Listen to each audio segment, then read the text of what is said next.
எதிர்பார்க்கும் போது ஆண்டவர் என்னுடைய இருதயத்திலே கர்த்தர் ஒரு வார்த்தையை வைத்தார். அந்த வசனத்தை நம்ம வாசிக்கலாமா? சங்கீதத்தில் நீங்கள் 132ஆம் சங்கீதத்தினுடைய 13வது வசனத்தையும் 14வது வசனத்தையும் அதே போல் 17வது 18வது வசனத்தையும் இந்த 4 வசனத்தையும் நம்ம வாசிக்க போகிறோம். வாசிக்கலாம். 132ஆம் சங்கீதத்தினுடைய 13, 14. கர்த்தர் சீயோனை தெரிந்து கொண்டு அதை தமக்கு வாஸ்தலமாகும்படி விரும்பினார். இது என்றென்றைக்கும் நான் தங்கும் இடம். இதை நான் விரும்பினபடியினால் இங்கே வாசம் பண்ணுவேன். ஆமீன். அங்கே தாவீதிற்கு ஒரு கொம்பை முளைக்க பண்ணுவேன். தான் அபிஷேகம் பண்ணுவித்தவனுக்காக ஒரு விளக்கை ஆயத்தம் பண்ணினேன். அவன் சத்துருக்களுக்கு வெட்கத்தை உடுத்துவேன். அவன் மீதிலோ அவன் கிரீடம் பூக்கும் என்றார். இப்போ நம்ம திரும்பவும் அந்த 13, 14க்கு வந்துருவோம். கர்த்தர் சீயோனை தெரிந்து கொண்டு அதை தமக்கு வாஸ்தலமாகும்படி விரும்பினார். இது என்றென்றைக்கும் நான் தங்கும் இடம். இதை நான் விரும்பினபடினால் இங்கே வாசம் பண்ணுவேன். இதை விரும்பினபடியினால் இங்கே வாசம் பண்ணுவேன். ஆண்டவருடைய பிள்ளைகளே, ஆண்டவர் பழைய ஏற்பாட்டின் காலத்திலே ஆண்டவர் ஒரு தனிப்பட்ட பர்சன், ஒரு தனிப்பட்ட நபரோட ஆண்டவர் உலாவி, ஆண்டவர் தங்கி வாசம் பண்ணி, அந்த மனுஷனை டெவலப் பண்ணி, அந்த மனுஷனை சாதிக்க பண்ணி, இப்படி நடத்தணும்னு ஆண்டவர் விருப்பம் கொண்டார். ஆனா இஸ்ரவேல் ஜனங்களை குறித்து வேதம் சொல்லுகிறது, இவர்கள் வணங்கா கழுத்துள்ள ஜனமாய் இருந்தார்கள். இவங்க ரொம்ப மோசமான ஜனங்களா இருந்தார்கள். ஆண்டவருடைய அற்புதத்தை அவ்வளவு தூரம் பார்த்தும் அவங்க திரும்ப திரும்ப திரும்ப பாவத்தில் விழுறவங்களா இருந்தாங்க. திடீர்னு அவங்க தடுமாறுறவங்களா இருந்தாங்க. யாராவது ஒருத்தர் விக்கிரகங்களுக்கு நேராக அவங்க கூட்டா அப்படி போறவங்களா இருந்தாங்க. அதனால இப்போ ஆண்டவர் அவர்கள் நடுவிலே உலாவி அவர்களிடத்துல தங்கி வாசம் பண்ணணும்னு நினைச்ச ஆண்டவர் இப்ப என்ன பண்றாரு அப்படின்னா, முடியாதுப்பா, நீங்க ரொம்ப ஒரு தவறான வழியில நடத்துறீங்க, உங்களோட என்னால மிங்கிளாக முடியல அப்படின்னு சொல்லி கர்த்தர் ஆசரிப்பு கூடாரத்திலே ஆண்டவர் வாசம் பண்ணினார். அப்படின்னா மோசே என்கிற தேவனுடைய மனுஷன் ஆசரிப்பு கூடாரத்துக்குள்ள போவாரு. அங்கிருந்து ஆண்டவர் பேசுவாரு. சோ ஜனங்களோட ஆண்டவர் ஒப்புரவாகிறதற்கு, ஜனங்களை ஆண்டவர் வழி நடத்துவதற்கு கர்த்தர் பழைய ஏற்பாட்டின் காலத்துல இந்த மனுஷன் அந்த இடத்தை கொடுக்காததுனால ஆண்டவர் வேதம் சொல்லுகிறது, ஆசரிப்பு கூடாரத்திலே அவர் இறங்கினார். ஆசரிப்பு கூடாரத்திலே அவருடைய மகிமை காணப்பட்டது. ஆனா இப்ப பழைய ஏற்பாட்டின் காலம் முடிஞ்சிருச்சு. இப்ப ஆண்டவர் என்ன பண்றாருன்னா, தன்னுடைய சொந்த ரத்தத்தை சிந்தி நம்மை மீட்டு கொண்டு ஆண்டவர் நமக்கு என்ன வாக்கு கொடுக்கிறார்னா, சீயோன் என்கிறது நம்ம தான். நம்மை அவர் தெரிந்து கொண்டு அவருடைய வாஸ்தலமாகும்படி அவர் விரும்பினார். இப்போ நம்முடைய ஆண்டவர் என்ன பண்றார் அப்படின்னு சொன்னா, அவர் ஆசரிப்பு கூடாரத்திலே அல்ல, இல்லைன்னா மனிதர்களுடைய கைகளினால் கட்டப்பட்ட அந்த கட்டடத்திலே அல்ல. அவர் எங்க வாசம் பண்ண விரும்புகிறார் அப்படின்னு சொன்னா, நமக்குள்ளே வாசம் பண்ண விரும்புகிறார். ஒவ்வொரு தனிப்பட்ட பர்சனுக்குள்ளேயும் கர்த்தர் வாசம் பண்ண விரும்புகிறார். நான் நம்புறேன் இந்த வருஷத்தினுடைய அடுத்த 2வது வாரத்திற்குள்ளே நாம் கடந்து வந்திருக்கிறோம். ஏசப்பா நம்மிடத்துல தெளிவா கர்த்தர் பேசுறாரு. உங்களா ஆண்டவர் தனிப்பட்ட விதத்துல உங்களை இந்த வருஷம் தொட்டு ஆசீர்வதிக்க போகிறார். தனிப்பட்ட விதத்துல ஆண்டவர் உங்களை டெவலப் பண்ண போகிறார். நம்ம அத்தனை பேரையும், எத்தனை 1000 பேர் இருந்தாலும் ஆண்டவர் ஒவ்வொருத்தரையும் தனித்தனியாக நிற்க வைப்பேன் என்று கர்த்தர் வாக்கு கொடுக்கிறார்.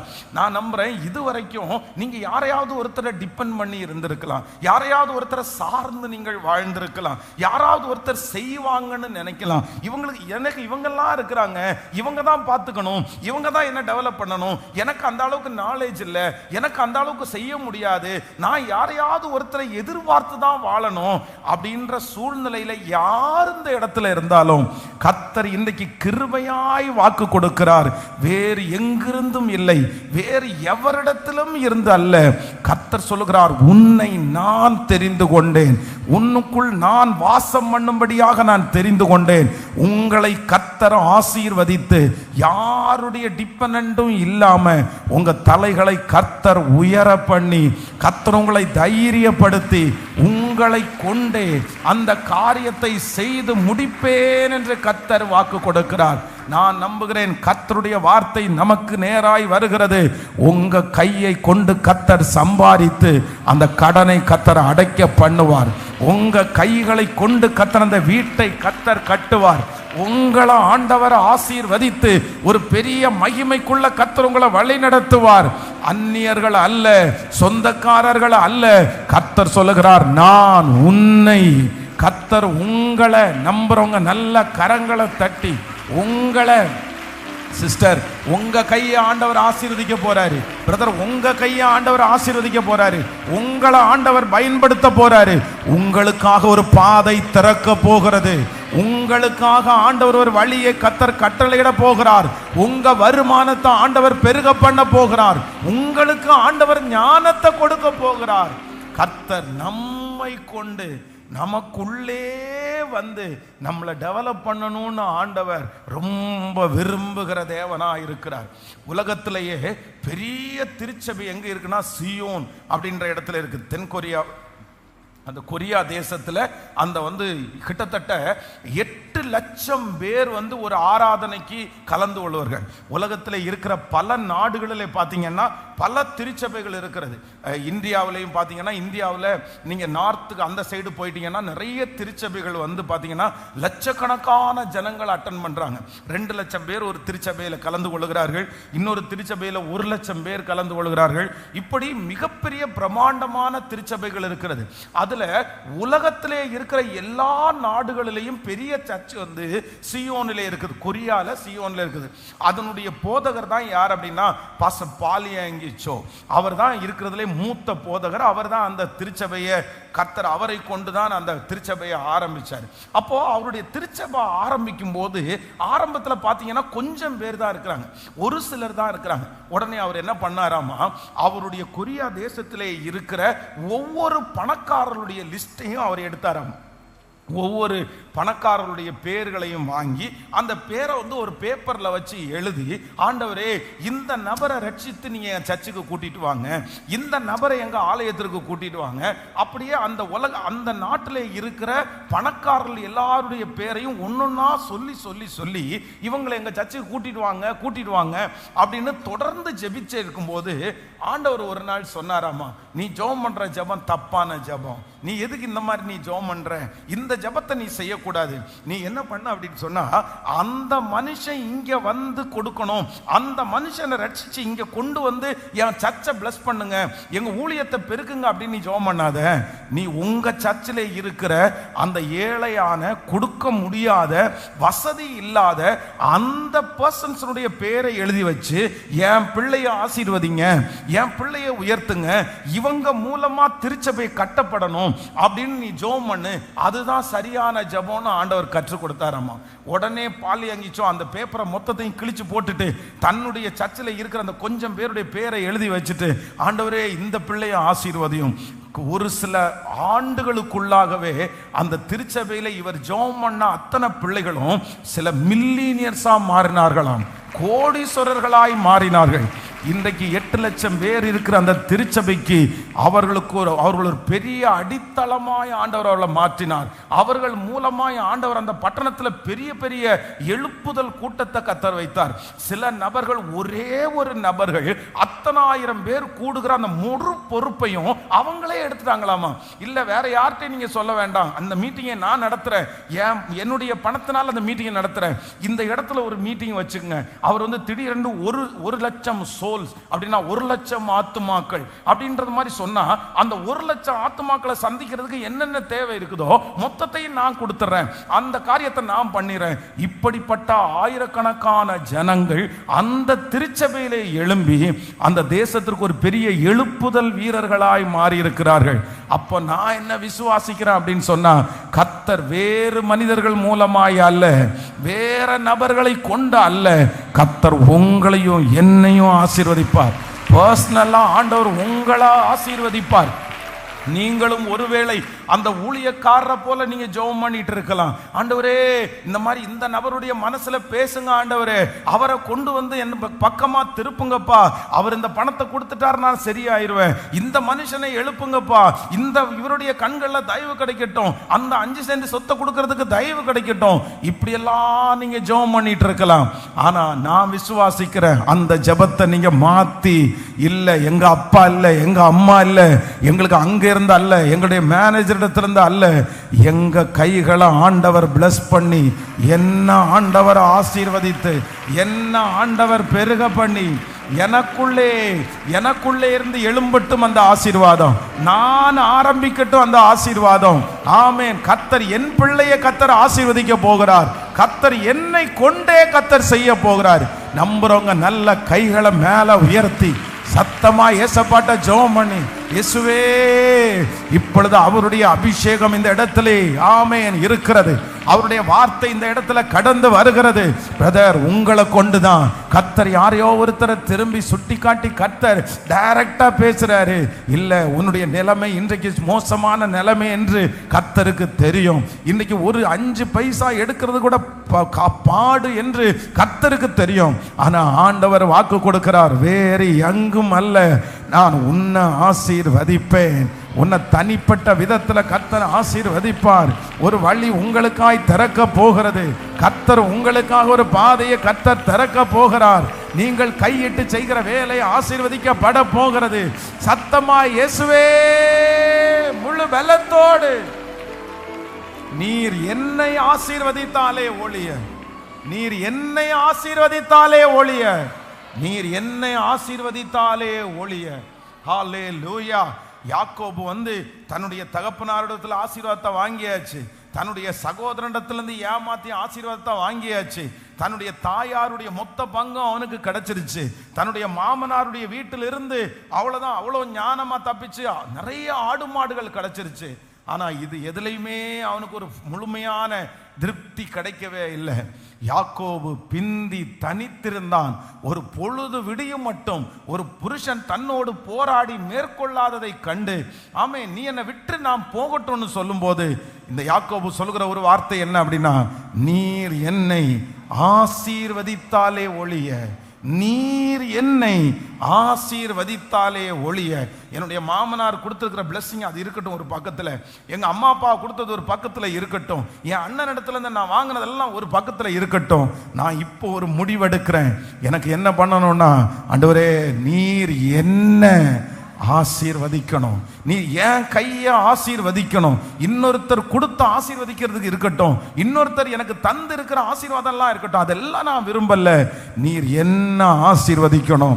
அவனுடைய குடும்பத்திலிருந்து தான் கர்த்தர் ஒரு யோசேப்பை எழுப்பி பார்வோனுக்கு தகப்பனாய் நியமித்து, ஓ ஹல்லேலூயா, செல்வ சீமானாய் மாற்றினது உண்மையானால் இப்பொழுது கரங்களை தட்டி ஜெபித்து கொண்டிருக்கும் போதே பர்சனலா என்ன தலை மேல ஒவ்வொருத்தரும் கையை வச்சு, உங்க தலை மேல கையை வச்சு சொல்லுங்க, அப்பாட்ட சொல்லுங்க, ஏசப்பா, வாலிப தம்பி சொல்லுங்க, தங்கச்சி சொல்லுங்க, இது கர்த்தருடைய வார்த்தை. கர்த்தர் சீயோனை தெரிந்து கொண்டு அதை தமக்கு வாஸ்தலமாகும்படி விரும்பினார். ஆண்டவர் உங்களை டெவலப் பண்றதற்கு விரும்புகிறார். கர்த்தர் உங்களை டெவலப் பண்றதற்கு விரும்புகிறார். இது என்றென்றைக்கும் நான் தங்கும் இடம், இதை நான் விரும்பினபடினால் இங்கே வாசம் பண்ணுவேன். நிறைய பேரை பார்த்தா ஆண்டவர் சொல்றாரு, மகனே, இது நான் தங்கும்படியான இடம், கர்த்தர் தங்கும்படியான இடம், உன் சரீரம் கர்த்தர் தங்கும்படியான இடம். கர்த்தர் விரும்பி இருக்கிறாரு. கர்த்தர் விரும்பினபடினால் இங்கே நான் வாசம் பண்ணுவேன். கைகளை உயர்த்தி, சாமி, அப்பா, ஆண்டவரே, என்னை என்னை என்னை என்னை ஆசீர்வதியும், என்னை ஆசீர்வதியும். நான் என் குடும்பத்திற்கு ஆசீர்வாதமா மாறணும், நான் என் தெருவுக்கு ஆசீர்வாதமா மாறணும். ஆண்டவரே, நான் வேலை செய்யற இடத்துல ஒரு பிளஸ்ஸடா மாறணும். என்னிடத்திலிருந்து ஒரு ஜீவ நதி புறப்படணும், என்னிடத்திலிருந்து ஞானம் புறப்படணும், என்னிடத்திலிருந்து உதவி புறப்படணும். என்னை கொண்டு கர்த்தர் பெரிய காரியத்தை செய்யணும். என்ன என்ன விளக்காய் வச்சிருங்க, என்ன தைரியமா வச்சிருங்க. ஆமேன். அத்தனை பேரும் பிரயாணம் பண்ணின அந்த படகுலே பவுல் என்கிற அந்த ஒரு மனுஷனுக்காக நீ ராயனுக்கு முன்பாக நிற்கணும். அந்த ஒரு காரணத்திற்காக கர்த்தர் கப்பலில் பிரயாணம் பண்ணின அத்தனை பேரையும் காப்பாற்றினது போல என் ஒருத்தரை பிளஸ் பண்ணி என் குடும்பத்தையே கர்த்தர் காப்பாற்றுவார். என்ன கர்த்தர் ஆசீர்வதித்து 300 குடும்பத்தை காப்பாற்றுற அளவிற்கு என்ன கர்த்தர் நடத்துவார். ஜெபிங்க, ஜெபிக்க ஜெபிக்க அந்த அக்கினி இறங்கி வரட்டும். இன்றைக்கே கர்த்தர் ஆரம்பிக்கட்டும். இந்த வருஷம் கர்த்தர் ஆரம்பிக்கட்டும். ஓ ஹalleluya, ஹalleluya, ஹalleluya, ஹalleluya. ஸ்பெஷலா வாலிப தம்பிங்க தங்கச்சிங்க ஜெபம் பண்ணுங்க. பிரதர்ஸ் நீங்க ஜெபம் பண்ணுங்க. உங்களை கர்த்தர் bless பண்ணணும்ப்பா. ஒன்ன ஆண்டவர் ஆசீர்வதிக்கணும். ஆமென். Thank you Jesus, thank you Jesus, thank you Jesus, hallelujah. அப்ப ஆண்டவருடைய பெரிய திட்டத்துல, ஆண்டவருடைய பெரிய நோக்கத்துல யார் இருக்கிறாங்க அப்படின்னு சொன்னா பர்சனலா நம்ம அவருடைய திட்டத்துல இருக்கிறோம். ஆமென். வேதம் சொல்லுகிறது யோசேப்பை 2 வருஷம் பானபாத்திரக்காரனுடைய தலைவன் மறந்து போனான் அப்படின்னு இருக்குது.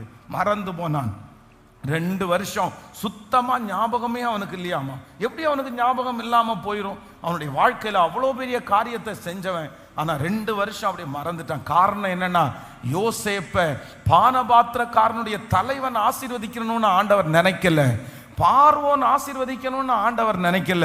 யோசேப்பை பர்சனலா கர்த்தர் பிளஸ் பண்ணணும்னு நினைச்சாரு. நான் நம்புறேன், சிலர் மறக்கிறத குறித்து கவலைப்படாதீங்க, சிலர் கைவிடுகிறத குறித்து கவலைப்படாதீங்க, சிலர் நோ சொல்றத குறித்து கவலைப்படாதீங்க, சிலர் இருந்து உங்களுக்கு உதவி செய்யாத குறித்து கவலையே படாதீங்க. அவங்க ஏன் நோ சொல்றாங்க, அவங்க ஏன் மறக்கிறாங்க, அவங்க ஏன் உங்களை வேண்டான்னு துரத்தி விடுறாங்கன்னா பரம தகப்பன் உங்களுக்கு உதவி செய்ய போகிறார். பரம தகப்பன் உங்களை அங்கீகரிக்க போகிறார்.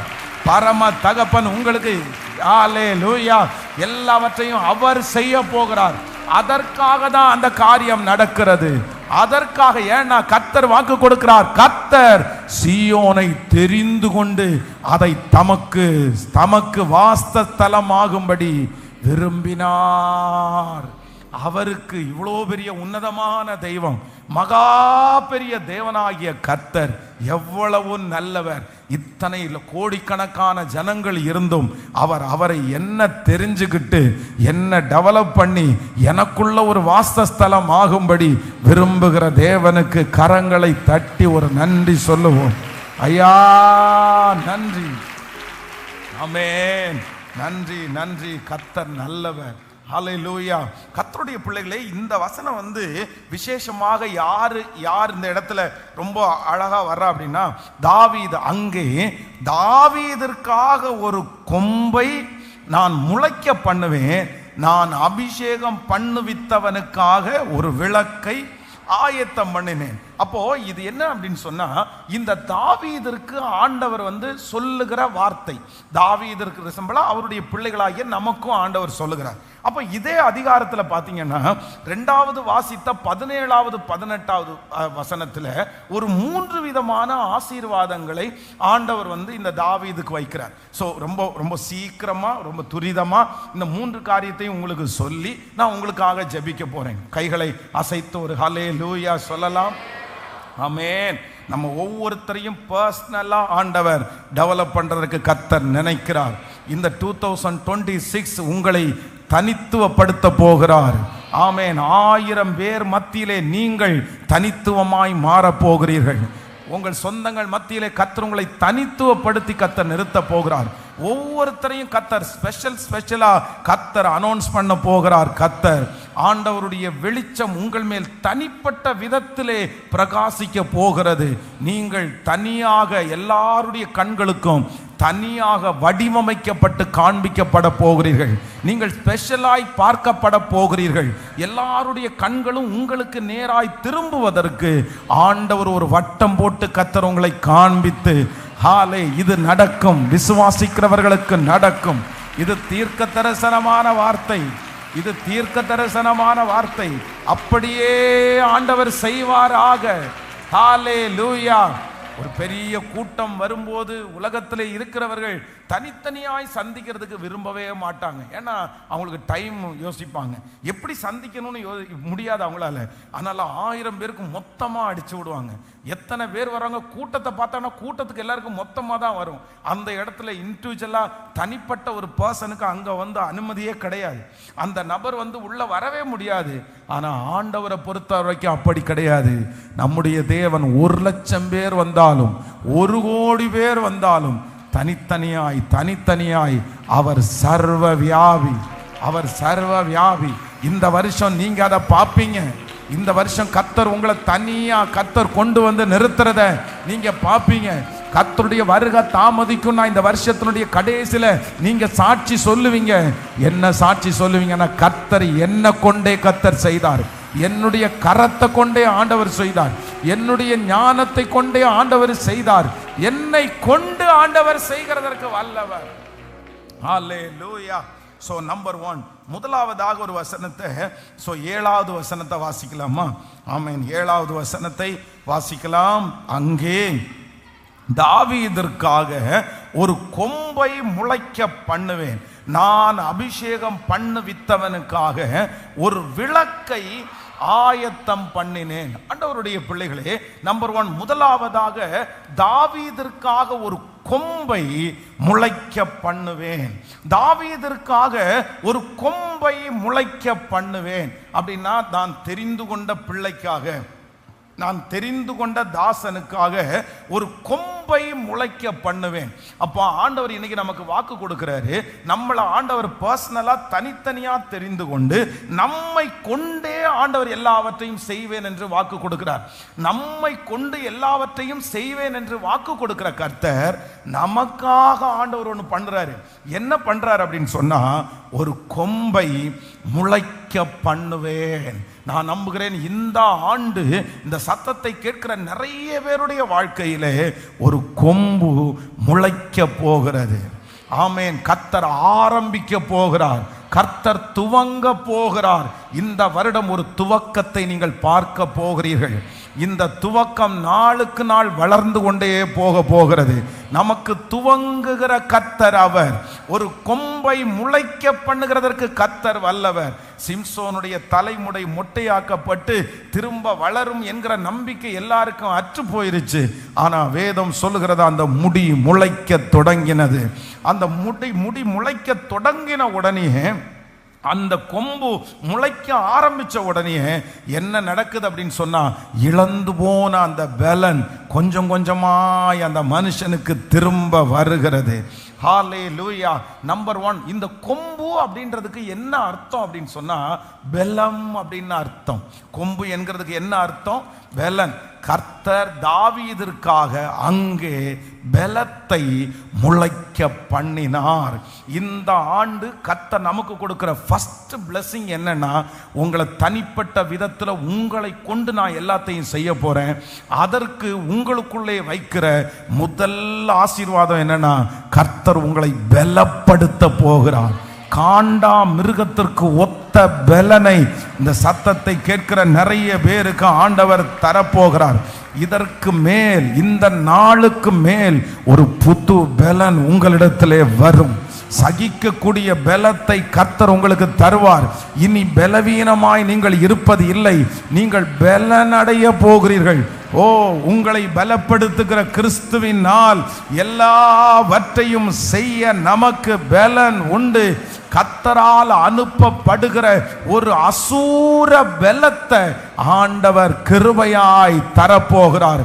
எல்லாரும் சொல்லுங்கள், அசூர பலத்தை ஆண்டவர் தரப்போகிறார். நல்ல இத்தனை ஆண்டுகளும் இல்லாத ஒரு பலன் உங்களுக்கு வரப்போகிறது. அந்த பிரச்சனையை தாண்டுகிறதுக்கு ஒரு பலன் வரப்போகிறது. அந்த சூழ்நிலையில உங்களுக்கு கர்த்தர் ஒரு பலத்தை கர்த்தர் தரப்போறாரு.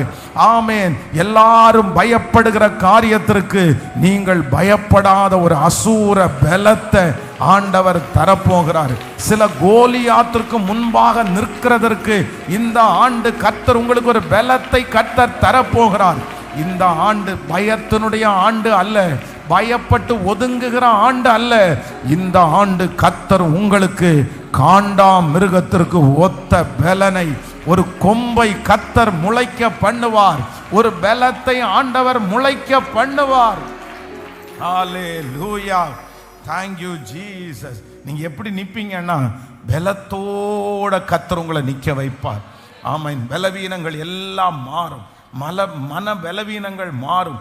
சிந்தையில இருக்கிற பலவீனங்கள் உங்களுக்கு மாறும். நீங்க ரொம்ப பலவீனமானவங்களாகவே இதுவரைக்கும் நிறைய பேருக்கு முன்னாடி சித்தரிக்கப்படலாம். ஓகே, எல்லாத்துலயும் பலவீனமான ஒரு பர்சனா. ஆனா ஆண்டவர் கொம்பை முளைக்க பண்ணுகிறார். தாவீதிற்காக, நான் தெரிந்து கொண்ட ஒரு நபருக்காக, நான் என்ன செய்ய வேண்டும் என்று நினைக்கிறேனோ அந்த நபருக்காக ஒரு கொம்பை நான் முளைக்க பண்ணுவேன். பலத்தை நான் அவனுக்கு தருவேன். ஹல்லேலூயா. அப்படியே கைகளை உயர்த்தி சொல்லுங்க, ஆண்டவரே, என்னை பலப்படுத்துகிற கிறிஸ்து, என்னை பலப்படுத்துகிற கிறிஸ்துவினால் எல்லாவற்றையும் செய்ய எனக்கு பலன் உண்டு. அந்த சோர்ந்து படுக்கிற அந்த சூழ்நிலையை கர்த்தர் மாற்ற போறாரு. ஆமேன். எதிர்த்து நிற்கிறதுக்கு எனக்கு பலன் இல்லை, நிற்கிறதுக்கு எனக்கு பலன் இல்லைன்னு சொல்ற நிறைய பேரை ஆண்டவர் பலப்படுத்த போறாரு. நிற்கக்கூடிய அந்த சத்துருவை ஜெயிக்கக்கூடிய பலத்தை கர்த்தர் தரப்போறாரு. அந்த சவால்களை சந்திக்கக்கூடிய பலத்தை ஆண்டவர் இப்பொழுது உங்களுக்கு கிருபையாய் கர்த்தர் தராரு. ஐயோ என்னால முடியாது, ஐயோ என்னால முடியாது அப்படின்னு நிறைய பேர் பயப்பட்டுட்டே இருக்கிறீங்க. ஆனா இல்ல, கர்த்தருடைய ஆவியானவர் இன்றைக்கு அசைவாடி கர்த்தர் சொல்லுகிறார், இனி அந்த காரியத்தை பார்த்து நீ பயப்பட மாட்டாய் மகளே, பயப்பட மாட்டாய் மகனே. நீ போய் நின்று எதிர்த்து நின்று போராடுகிற அளவிற்கு உன்னுடைய வயது சின்ன வயதா இருந்தாலும், அனுபவம் உங்களுக்கு இல்லாமல் இருந்தாலும், கர்த்தர் இன்னைக்கு கிருபையாய் வாக்கு கொடுக்கிறார். நீங்கள் அந்த காரியத்தை செய்வதற்கு ஆண்டவர் ஏற்ற பலன், சிலருக்கு காண்டா மிருகத்தினுடைய பலத்தை கர்த்தர் தரப்போறாரு. ஆமேன். நான் எப்படி பலத்தோட நான் இந்த காரியத்தை செய்ய போறேன். ஆமேன். அவர் பலப்படுத்துகிற கர்த்தர், அவர் பலப்படுத்துகிற கர்த்தர். என்னுடைய பலவீனமான பகுதிகளை பலனாய் மாற்றுகிற கர்த்தர். ஹல்லேலூயா, ஆமென். பலப்படுத்தி நான் சகாயம் செய்வேன், வலக்கரம் தாங்கும் என்றார். பலப்படுத்தி நான் சகாயம் செய்வேன், வலக்கரம் தாங்கும் என்றார். களி கூறுவோம், களி கூறுவோம், கர்த்தர் சொன்ன வாக்கு தத்தம் சொல்லி மகிழ்வோம். களி கூறுவோம், களி கூறுவோம், காவலைகள் மறந்து களி கூறுவோம். கைதட்டி பாடி மகிழ்ந்திருப்போம், கர்த்தர் சமூகத்தில் கைதட்டி பாடி மகிழ்ந்திருப்போம், கர்த்தர் சமூகத்தில் களி கூறுவோம். பயப்படாதே, உன்னை மீட்டுக் கொண்டே எனக்கே நீ சொந்தம் என்றார். எனக்கே நீ சொந்தம் என்றார். களி கூறுவோம், களி கூறுவோம், கர்த்தர் சொன்ன வாக்கு தத்தம் சொல்லி மகிழ்வோம். களி கூறுவோம், களி கூறுவோம், காவலைகள் மறந்து களி கூறுவோம்.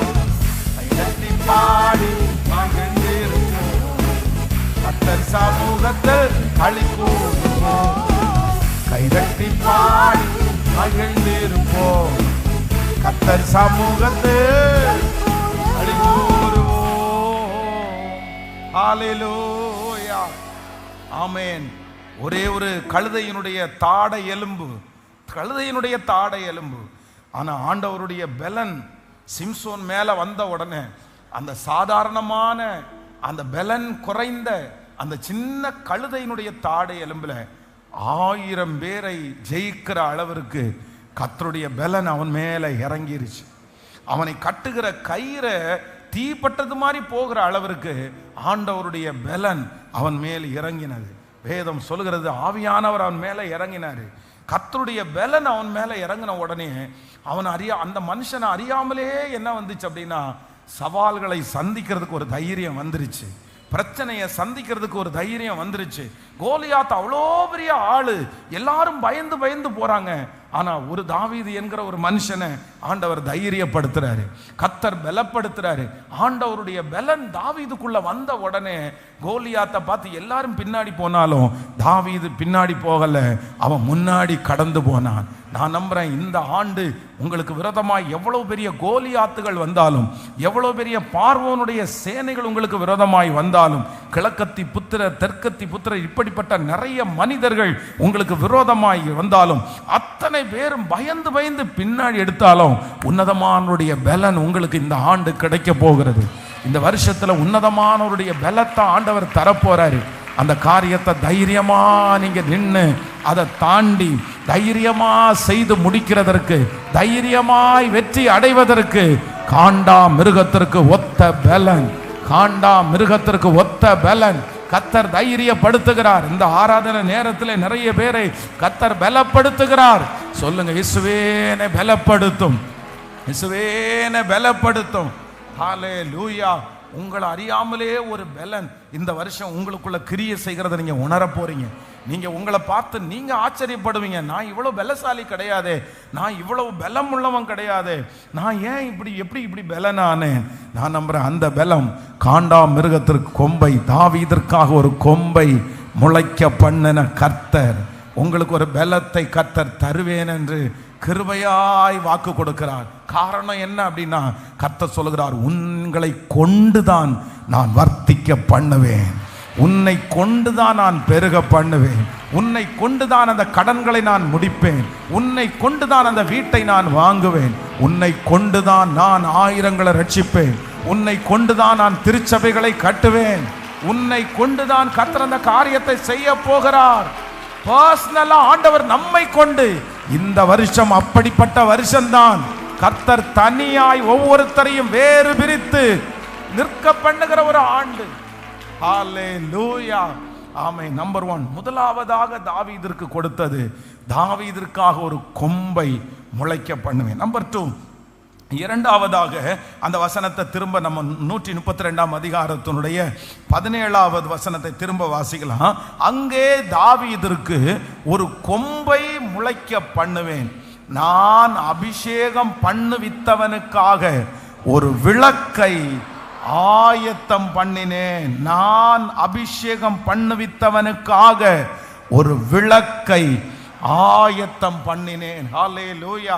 கர்த்தருடைய பிள்ளைகளே, இரண்டாவதாக தாவீதை ஜெயிக்க பண்ணுகிறதற்கு, தாவீதை தனியாக நின்று சகல காரியத்தையும் ஆண்டவர் செய்ய பண்ணுகிறதற்கு இரண்டாவது என்ன பண்றார் அப்படின்னா, ஒரு விளக்கை ஆயத்தம் பண்ணினேன், ஒரு விளக்கை ஆயத்தம் பண்ணினேன். நான் விசுவாசிக்கிறேன் நம்முடைய ஆண்டவர் உங்களை தனியாய் ஜெயிக்க பண்ணுகிறதற்கு கர்த்தர் இரண்டாவது உங்களுக்கு என்ன ஆசீர்வாதத்தை கொடுக்கிறாருன்னா, உங்களுக்காகவும் எனக்காகவும் ஆண்டவர் ஒரு விளக்கை ஆயத்தப்படுத்துகிறார். விளக்கு என்பதற்கு என்ன அர்த்தம் அப்படின்னு சொன்னா, வெளிச்சத்தை கர்த்தர் ஆயத்தம் பண்ணுகிறார். நான் நம்புகிறேன் இந்த ஆண்டு உங்களுக்கும் எனக்கும் முன்பாகவும் ஒரு வெளிச்சம் பிரகாசிக்கும். நமக்கு முன்பாக இருக்கிற சகல இருள்களையும் கர்த்தர் அந்த வெளிச்சத்தினால் அகல பண்ண போகிறார். இதுவரையில் உங்களுடைய கண்களுக்கு முன்பாக சில பாதைகள் தெரியாமல் இருந்திருக்கலாம், அந்த பாதைக்குள்ளே போகிறதற்கு உங்களுக்கு தயக்கமா இருந்திருக்கலாம், சுற்றி உங்களுக்கு இருளாகவே இருந்திருக்கலாம். ஆனா இந்த ஆண்டு கர்த்தர் வாக்கு கொடுக்கிறார், உங்களை தனியா நிற்க பண்ணுகிறதற்கு கர்த்தர் ஒரு வெளிச்சத்தை, கர்த்தர் ஒரு வெளிச்சத்தை, குருடரை அவர்கள் அறியாத வழியிலே அவர்களை நடத்தி அவர்களுக்கு முன்பாக இருக்கிற இருளை வெளிச்சமாக்கி கோணலை செவ்வையாக்கி அவர்களை முடிவு வரைக்கும் நடத்துகிற அந்த இஸ்ரவேலின் தேவனாகிய கர்த்தர் இன்னைக்கு கிருபையாய் வாக்கு கொடுக்கிறார். வழி தெரியாத இடத்திலே வழியை கண்டுபிடிப்பதற்கு கர்த்தர் ஒரு வெளிச்சத்தை கர்த்தர் அனுப்புகிறார். போக வேண்டிய பாதையிலே அழைத்து போவதற்கு ஆண்டவர் ஒரு வெளிச்சத்தை கர்த்தர் அனுப்புகிறார். ஆமென். வெளிச்சம் நமக்கு முன்பாக வெளிப்பட போகிறது. மறை பொருட்களை கர்த்தர் வெளிப்படுத்துவதற்கு, ஆமென், மறைந்திருக்கிற சில காரியங்கள், ஆமென், ஹல்லேலூயா, இதுவரையிலும் நீங்கள் கண்டுபிடிக்க முடியாத நிறைய, ஆமென், உங்களுக்கான வழிகளை கர்த்தர் கர்த்தர் கண்டுபிடிக்கிறதற்கு கர்த்தர் உதவி செய்ய போகிறார். உங்களுடைய கண்கள் இந்த ஆண்டு நான் விசுவாசிக்கிறேன் ஒரு புதுமையானதை காண போகிறது. உங்களுக்குரியதை காண போகிறது. கர்த்தர் ஆயத்தம் பண்ணி வைத்திருக்கிறதை காண போகிறது. கர்த்தர் ஒரு வெளிச்சத்தை கர்த்தர் அனுப்பி, ஆமென், ஹல்லேலூயா, உங்களுக்கு விரோதமான சக்தி என்ன அப்படின்றத கண்டுபிடிக்கிறதற்கு கர்த்தர் ஒரு வெளிச்சத்தை அனுப்புவார். யார் நல்லவங்க, யார் கெட்டவங்க, யாரால இந்த ஆபத்து வந்துச்சு, எதனால இந்த நஷ்டம் வந்துருச்சு, ஏன் நான் இன்னும் எழும்பாம இருக்கிறேன், எதுக்கு அடுத்த லெவல் என்னால போக முடியல, ஏன் இத்தனை டைம் நான் தோற்று போனேன், இப்படிப்பட்ட பல கேள்விகளுக்கு ஒன்னே ஒன்று மட்டும்தான் பதில். என்ன பதில் அப்படின்னா, லைட்டை போட்டாங்கன்னு வச்சுக்கோங்களேன், பதில் வந்துடும். ஹல்லேலூயா. ஒரு ரூமுக்குள்ளே போயிட்டீங்க அப்படின்னு சொன்னால், அந்த ரூமுக்குள்ளே இருட்டாக இருக்குன்னு வச்சுக்கோங்களேன், அங்கே இருந்து யாரோ ஒருத்தர் சத்தம் போடுறாரு, ஃபோனை எங்கே வச்சிங்க அப்படின்னு கேட்டால், தோ அங்கே தான் இருக்குது அப்படின்னா, எங்கே இருக்குது, இருட்டில் ஒன்றும் தெரியல. அப்புறம் இல்லைன்னா டம்ளரை எங்கே வச்சிங்கன்னா எதையுமே கண்டுபிடிக்க முடியாது. ஆனால் எங்கே தான் இருக்குது, எங்கே தான் இருக்குது, அந்த ரூமுக்குள்ளே தான் இருக்குது. லைட் அந்த ரூமுக்குள்ளே தான் இருக்குது, செல்ஃபோன் அந்த ரூமுக்குள்ளே தான் இருக்குது, டம்ளர் அந்த ரூமுக்குள்ளே தான் இருக்குது.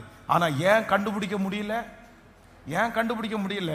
அந்த ரூம்ல என்ன இல்லை, வெளிச்சம் இல்லாததுனால. நான் நம்புறேன் உங்களுக்கு நிறைய பேருடைய ஆசீர்வாதம் பக்கத்துல தான் இருக்குது. நீங்க பக்கத்துல நெருங்கிட்டீங்க, உங்களை சுற்றி தான் கர்த்தர் வச்சிருக்கிறாரு. ஆனா ஒரு இருள் வந்து அதை மூடி அடைச்சு உங்க கண்ணுக்கு நிறைய பேருக்கு கண்டுபிடிக்க முடியல. நல்லவங்க யாரு, கெட்டவங்க யாருன்னு கண்டுபிடிக்க முடியல. இந்த மனுஷனோட இப்படி போனா இந்த மனுஷன் நம்மளை நடத்துவானா கண்டுபிடிக்க முடியல. இதுக்கு எல்லாத்துக்கும் காரணம் என்னன்னா, வெளிச்சம் இல்லை, வெளிச்சம் இல்லை, பிரகாசிக்கிற வெளிச்சம் இல்லை. ஆனா கர்த்தர் கிருபையாய் வாக்கு கொடுக்கிறார், நான் அங்கே தாவீதிற்கு ஒரு கொம்பை நான் முளைக்க பண்ணுவேன், நான் அபிஷேகம் பண்ணுவித்தவனுக்காக ஒரு விளக்கை ஆயத்தம் பண்ணினேன். அந்த வெளிச்சம் வந்த உடனே, வாலிப தம்பி நீ அழகா கண்டுபிடிச்சிருவ, வாலிப தங்கச்சி நீ ரொம்ப அழகா கண்டுபிடிச்சிருவ. கர்த்தர் உங்களுக்கு என்ன வச்சிருக்கிறார்ன்றத கிருபையாய் கண்டுபிடிக்கிறதற்கு பலன். கைகளை அசைத்து ஒரு ஹல்லேலூயா, ஹல்லேலூயா. ஸோ ரொம்ப கவனமாக இருக்கணும். அம்மா பண்ணின தப்பை நம்ம பண்ணக்கூடாது, அப்பா பண்ணின தவற நம்ம பண்ணக்கூடாது. எப்பவுமே அந்த சாபம் வந்து உங்களை பின்னாடி இழுத்துட்டே இருக்கும். அம்மா பண்ணின தப்பு உங்க தலைமையில திரும்ப தொடரும், அப்பா செய்த மிஸ்டேக் உங்க தலைமையில தொடரும். அதனால பிள்ளைகள் எல்லாம் ரொம்ப ஜாக்கிரதையா இருக்க வேண்டியது என்ன அப்படின்னா, ரொம்ப நீங்க கவனமா இருக்கணும். அம்மா செய்த தவறு, அம்மா செஞ்சது தப்புன்னு கண்டுபிடிச்சிட்டீங்கல்ல, அப்பா செஞ்சது தப்புன்னு கண்டுபிடிச்சிட்டீங்கல்ல, அதை கர்த்தர் உங்களுக்கு படிப்பினையா தந்திருக்கிறாரு. அதனால அம்மா எவ்வளவு கஷ்டப்பட்டாங்கன்னு உங்களுக்கு தெரியும், அப்பா எவ்வளவு கஷ்டப்படுறாரு உங்களுக்கு தெரியும். அதனால அவங்க சந்திச்ச அவமானம், அதனால அவங்க பட்ட நஷ்டம், அதனாலதான் இவ்வளவு டேலண்ட் இருந்தும் உங்க அம்மா அப்பாவால முன்னாடி வர முடியலன்னு உனக்கு நல்லா தெரியும். எங்க அப்பா மட்டும் இந்த விஷயத்துல விழாம இருந்தா, எங்க அம்மா மட்டும் இந்த காரியத்தை செய்யாம இருந்தா எப்படி வந்திருக்கும் தெரியுமா, அவங்க லைஃப் எப்படி வந்திருக்கும் தெரியுமா. உங்க அம்மாவே உங்கள்கிட்ட சொல்லி இருக்கலாம், உங்க அப்பாவே உங்கள்கிட்ட சொல்லி இருக்கலாம். ஆனா இப்ப சமீப காலமா உங்க அப்பா செய்த அதே தப்பு, உங்க அம்மா கடந்து போன அதே பாதை, ஒருவேளை நீங்க கடந்து போறது மாதிரி சத்ரு உங்க கையை பிடிச்சு கொண்டு போனா, இன்னைக்கு யாரையோ ஒரு வாலிப தம்பியை கர்த்தர் எச்சரிக்கிறார், தங்கச்சியா ஆண்டவர் எச்சரிக்கிறார். நீயும் அதற்கு பின்னாடி போனா அவங்க என்ன கஷ்டப்பட்டாங்களோ, அவங்க எந்த காரியத்திலிருந்து வெளியே வர முடியாம திணறிட்டு இருக்காங்களோ, உன்னை பார்க்கும் போதெல்லாம் இந்த மாதிரி நிலைமை உனக்கு வரக்கூடாதுன்னு அவங்க சொல்றாங்கல்ல, அதே நிலைமை உங்களுக்கு அடுத்த ஜெனரேஷனுக்கு அது பாஸ் ஆயிரும். அதனால வாலிப தம்பி தங்கச்சி பிரதர் சிஸ்டர், நீங்க ரொம்ப கவனமா இருக்க வேண்டியது, எங்க முன்னோர்களுடைய எந்த தவறுகளும் என் தலையின் மேல் வராதபடி கர்த்தர் உங்களுடைய மனசுல அது தப்புன்னு கண்டுபிடிக்க வைக்கிறார்ல. இது எங்க அப்பா பண்றது மிஸ்டேக்கு, எங்க அப்பா இந்த இடத்துல கோவப்பட்டிருக்க கூடாது, எங்க அம்மா இந்த இடத்துல கோவப்பட்டிருக்க கூடாது, எங்க அம்மாவுக்கு இந்த ஒரு குணத்தினால்தான் எங்க அம்மா இன்னைக்கு இப்படி உட்கார்ந்துருக்காங்க, இந்த குணத்தை எங்க அம்மாவால மாத்திக்கவே முடியல, இந்த குணம் மட்டும் எங்க அப்பாவுக்கு இல்லாம இருந்தா எங்க அப்பா எவ்வளோ பெரிய ஆளாக இருப்பார் தெரியுமா. ஆனா எங்க அப்பாவுக்கு இந்த ஒரு குணம் தப்பான குணத்தினால எல்லாத்தையும் இழந்துட்டாருன்னு கர்த்தர் இதுக்கு மேல உங்களுக்கு வேற எந்த பாடத்தை கர்த்தர் தரணும், இதுக்கு மேல ஆண்டவர் என்ன பாடத்தை கர்த்தர் தரணும். ரொம்ப கவனமா இருக்கணும், ரொம்ப கவனமா இருக்கணும். பிள்ளைகள் எல்லாம் கவனமா இருக்கணும். சத்ரு அந்த சாபத்திலேயே உங்களை இழுத்து கொண்டு போறதுக்கு முயற்சி எடுப்பான். பாருங்க, இன்னைக்கு எல்லாம் வந்து நிறைய பேரண்ட்ஸால நீ வந்து காதலிக்காத, லவ் பண்ணாத, அது வந்து தவறு, அது நல்லா இருக்காது, அது உன் ஃபியூச்சருக்கு நல்லா இருக்காது அப்படின்னு நிறைய பெற்றோர்களால் சொல்ல முடியல. ஏன் சொல்ல முடியல அப்படின்னு சொன்னா, அவங்க நிறைய பேர் லவ் மேரிடா இருப்பாங்க. அவங்க அதுக்காக நான் வந்து அகெயின்ஸ்டா பேசுறேன்னு நினைக்காதீங்க. ஸோ அது உடனே அது ஒரு பெரிய விஷயமா அப்படி கொண்டு போக விடல. கர்த்தர் உங்களை இணைச்சாச்சு, நீங்க 2 பேரும் கணவன் மனைவியா இணைஞ்சிட்டீங்க. இனி வந்து உங்களுடைய வாழ்க்கையை சந்தோஷமா ஜெபத்தோட ஆண்டவருடைய துணையோட வாழும்போது கர்த்தர் உங்களை நடத்துவார். ஆனா அதே நேரத்தில் பிள்ளைகள் வந்து எங்க அப்பாவால் அதை சொல்ல முடியாது, எங்க அம்மாவால் சொல்ல முடியாதுன்றதுக்காக நீங்க அதை அட்வான்டேஜா எடுத்துட்டு, நீங்க அதை நல்லா எடுத்துட்டு நீங்க அந்த மிஸ்டேக்ல விழுந்துடாதீங்க. ஏன் அப்படின்னா, சிலருக்கு கர்த்தர் படிப்பினையா தான் வச்சிருக்கிறாரு, நம்மளை பார்த்து கத்துக்கிறதுக்கு வச்சிருக்கிறாரு. இதை பாரு, இப்படி நீ போனா இப்படி ஆயிடுவப்பா. அதனால ஆண்டவர் தூரத்துல வைக்காம உங்க குடும்பத்திலேயே வச்சிருக்கிறாரு. நீங்க என்ன பண்ணணும் அப்படின்னு சொன்னா, நான் என்ன வந்தாலும் இந்த சாபத்துல மட்டும் நான் சிக்க மாட்டேன். இந்த அப்பா சுமந்த சாபத்துல, அம்மா சுமந்த, எனிவே எதுவா இருக்கலாம், இதுல நான் சுமக்க மாட்டேன்னு ஒரு தீர்மானம் எடுத்து அதிலிருந்து நீ வெளியே வரணும். உங்க அப்பா பண்ண மிஸ்டேக்கை நீங்க பண்ணக்கூடாது, அம்மா பண்ண மிஸ்டேக்கை நீங்க பண்ணக்கூடாது. ஏன்னா நீங்க தனித்துவமாய் அழைக்கப்பட்ட ஒரு தேவனுடைய பிள்ளை. கர்த்தர் உங்களுக்கு முன்பாக இருளை வெளிச்சமாக்குற கர்த்தராய் இருக்கிறார். ஹல்லேலூயா. கைகளை உயர்த்தி சொல்லுங்க அப்பாட்ட, ஆண்டவரே எனக்கு முன்பாக இருக்கிற, தேங்க்யூ ஜீசஸ், இருளை வெளிச்சமாக்குகிற கர்த்தர், இருளை வெளிச்சமாக்குகிற கர்த்தர், இருளை வெளிச்சமாக்குகிற கர்த்தர், இருளை வெளிச்சமாக்குகிற கர்த்தர். ஹல்லேலூயா. ஸோ வாலிப தம்பிங்க தங்கச்சிங்க, ரொம்ப கவனமாக நீங்கள் கவனிச்சுங்க. நிறைய பேர் எனக்கு தெரியும், நிறைய பிள்ளைகளை கூட நான் பார்த்துருக்குறேன், நிறைய பசங்க. ஏன்னா உங்கள் அம்மா அப்பா உன்னுடைய வாழ்க்கை வந்து நீங்கள் நினைக்கிறது மாதிரி சிலது நல்லதாக இல்லை, ரொம்ப வித்தியாசமாக இருக்குது. அப்பாவுடைய சில தீர்மானங்கள், அம்மாவுடைய சில தீர்மானங்கள் உங்களுடைய குடும்பத்தையே பிரிச்சிருச்சு, உங்கள் குடும்பத்தையே சந்தோஷத்தை இழக்க பண்ணிருச்சு. ரொம்ப கேர்ஃபுல்லாக இருங்க, ரொம்ப கவனமாக இருங்க, ரொம்ப கவனமாக இருங்க.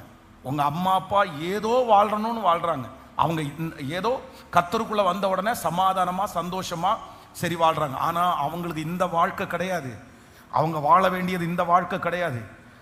அவங்களுக்கு ஆண்டவர் வச்சிருந்த ஒரு மகிமையான வாழ்க்கை, கர்த்தர் அவங்களுக்கு வச்சிருந்தது பெரிய மாணிக்கத்தை கர்த்தர் வச்சிருந்தாரு. ஆனால் இன்னைக்கு அவங்க வந்து மண்ணா மாறிட்டாங்க, அவ்வளோ கஷ்டப்படுறாங்க.